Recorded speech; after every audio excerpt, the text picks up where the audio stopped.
کیا ہم صحابہ کی صف کے بارے میں کوئی بدگمانی کر سکتے ہیں؟ کیا امیر معاویہ کی شان میں کوئی بےادبی کر سکتے ہیں؟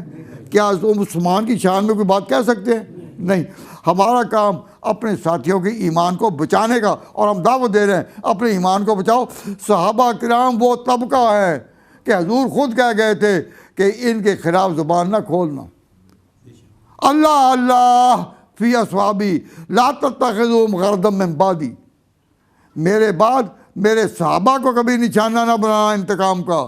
من احبہم، جس نے ان سے پیار کیا وہ ان کے لیے نہیں میری نسبت سے کیا، اور جس نے ان سے بغض کیا تو اس کا بغض ان پر نہیں، وہ میرے ساتھ میرے بغضوں کا. اس لیے ان اور ہماری کتابوں میں لکھا کہ نقف والسنۃ عن ذکر صحابۃ الا بخیر.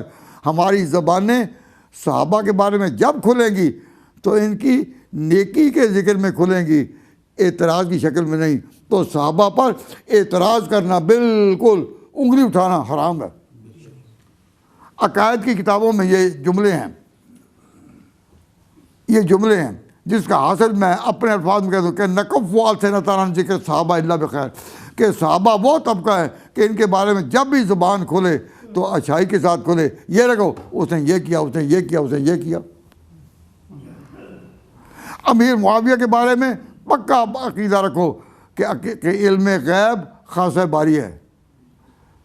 امیر معاویہ کو قطعاً غیب کا علم نہیں تھا کہ وہ جانے کہ یزید کا کردار کیا ہوگا.